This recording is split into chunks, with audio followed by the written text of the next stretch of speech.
नमस्कार दोस्तों, मैं विनय भूषण विद्यार्थी। आज एक बहुत ही इम्पोर्टेंट टॉपिक पर बात करेंगे जो अक्सर एग्ज़ाम में इससे बहुत सारे क्वेश्चन पूछे जाते हैं।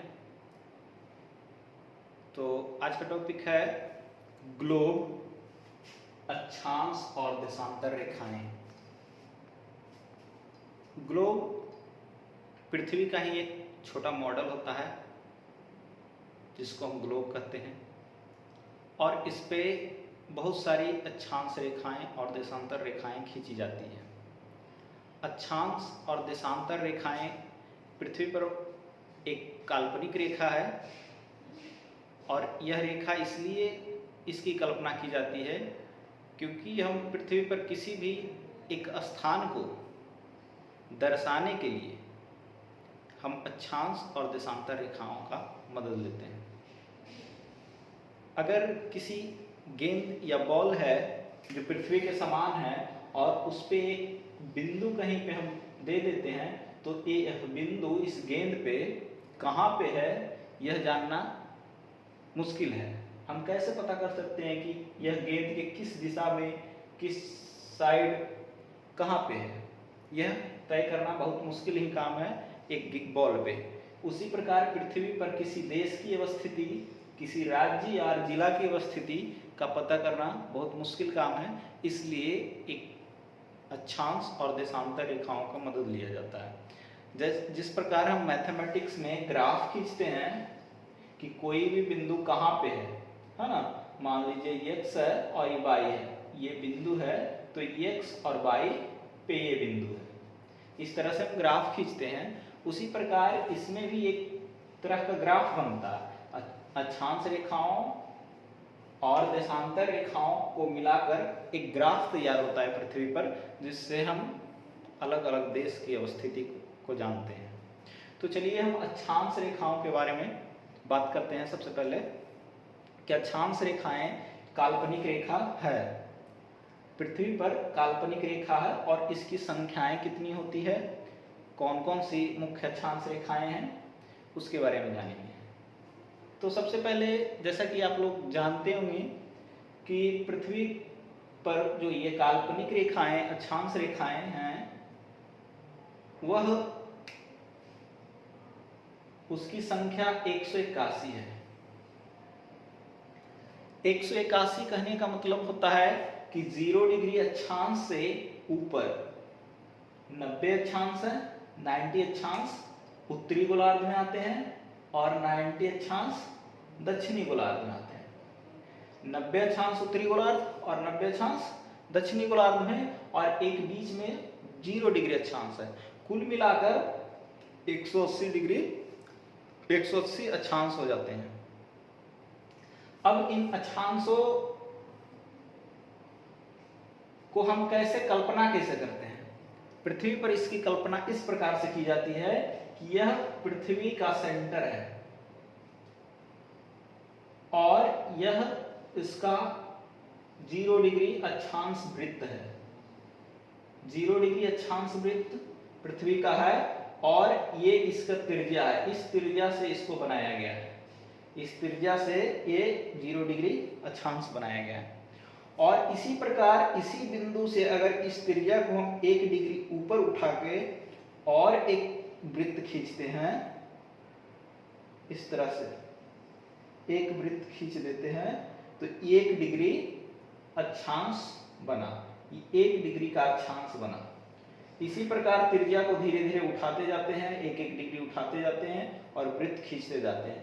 तब तक खींचते हैं जब यहां से ये मान लीजिए कि 1 डिग्री यहां से ये जो भी है त्रिज्या उठा, फिर यहां से त्रिज्या उठा और ये ऐसे वृत्त खींच दिया गया।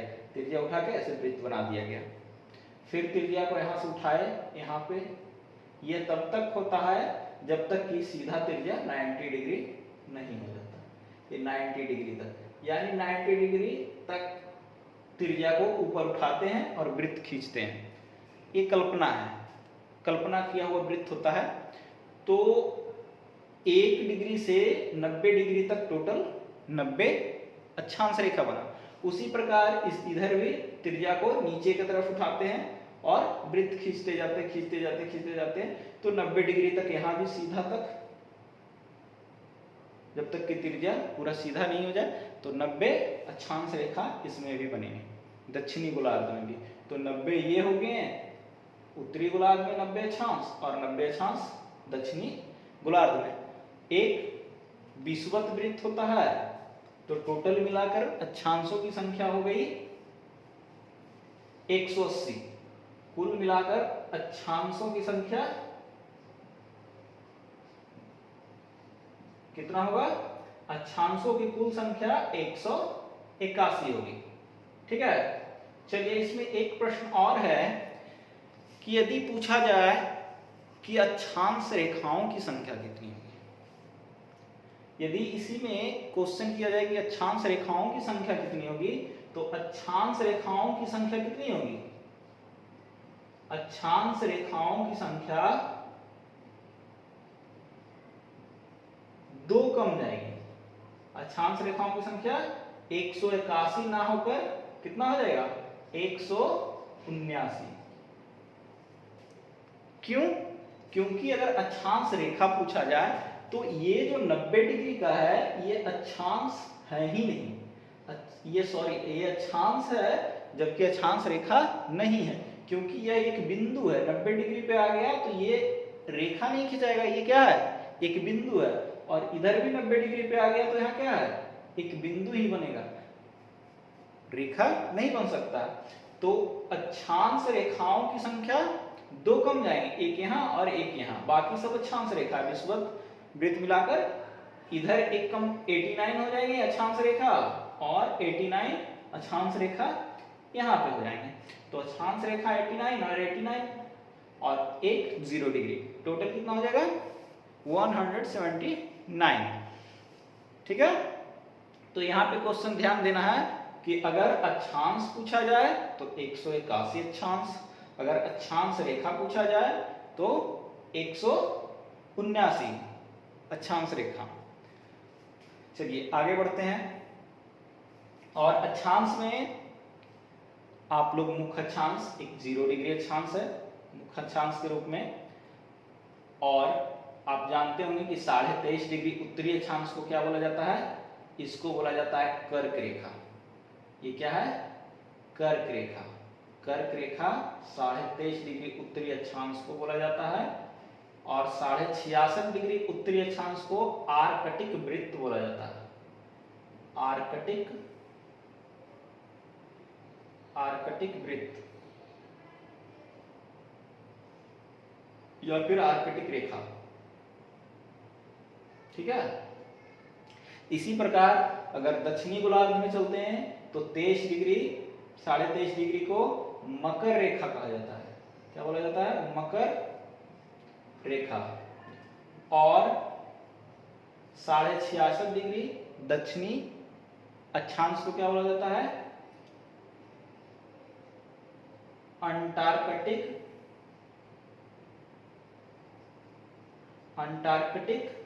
रेखा। इसको अंटार्कटिक रेखा कहा जाता है।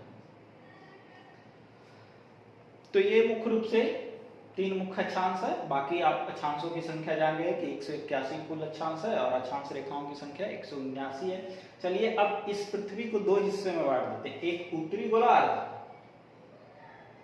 गोलार्ध और दूसरा दक्षिणी गोलार्ध। ठीक है, एक उत्तरी गोलार्ध और एक दक्षिणी गोलार्ध। तो इसमें हम जानेंगे कि उत्तरी गोलार्ध में अगर कुल अक्षांशों की संख्या पूछा जाए तो उत्तरी गोलार्ध में कुल अक्षांशों की संख्या क्या होगा, उत्तरी गोलार्ध में अक्षांशों की संख्या,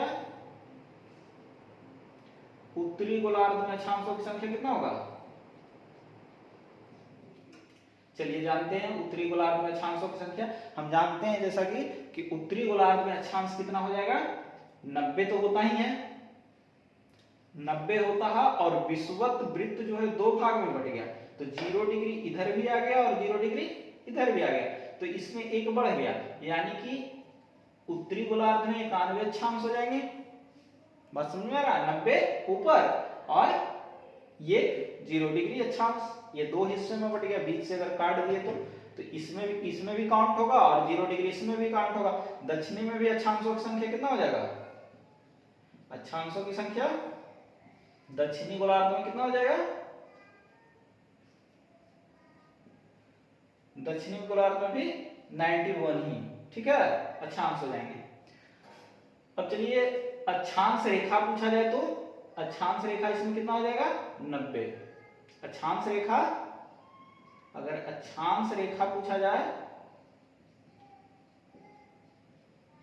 कितना हो जाएंगे? अक्षांश रेखाएं 90 हो जाएंगे, क्योंकि यहां पर तो एक बिंदु है, ये अक्षांश रेखा नहीं है, और यहां पर भी एक बिंदु है, तो यहां भी अक्षांश रेखा क्या हो जाएगा?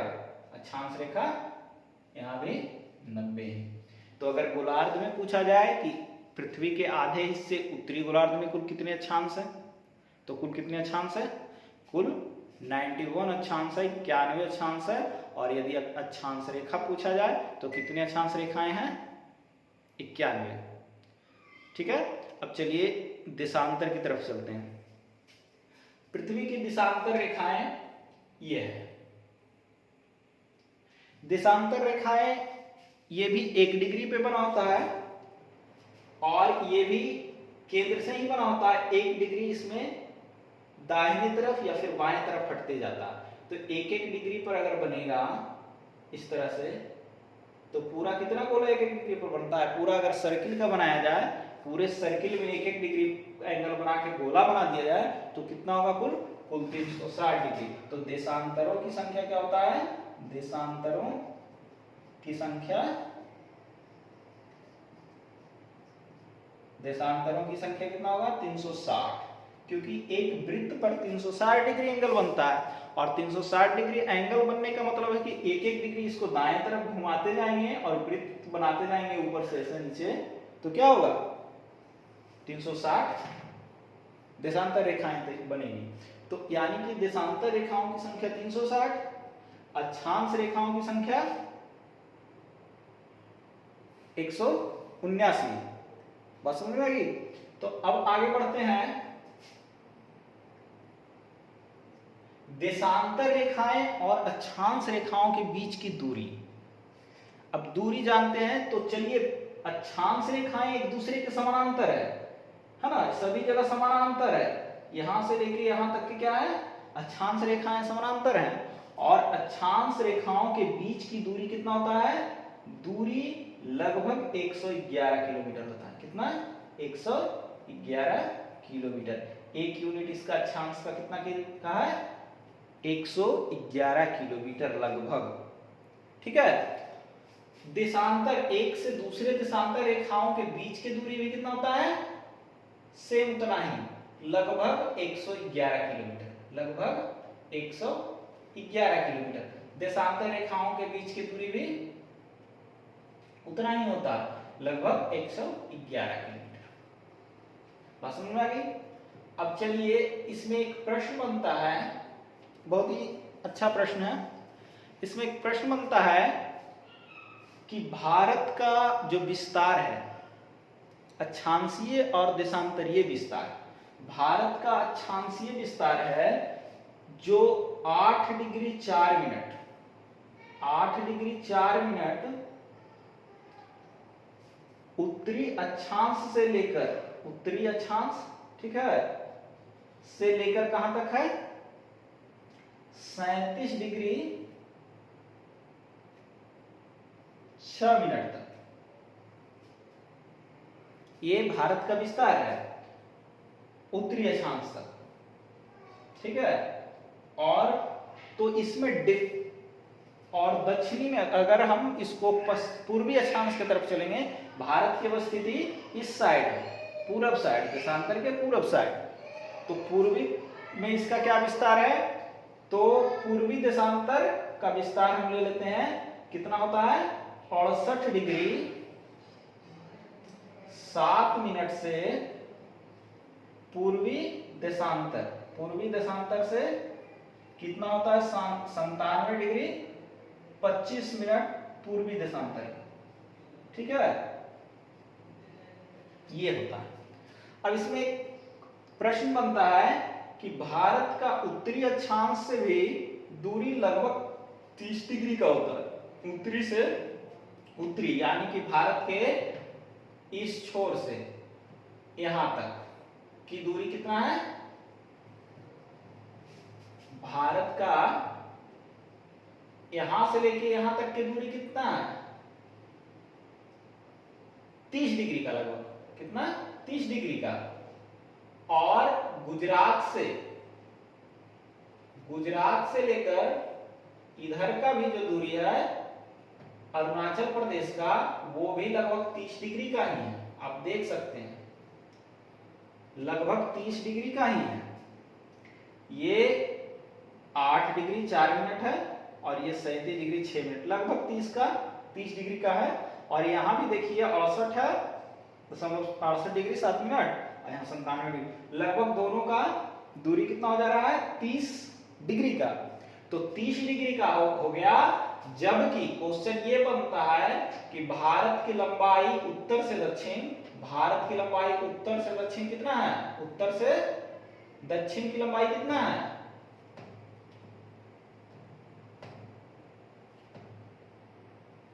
3214 किलोमीटर, 3214 किलोमीटर, तथा पूरब से पश्चिम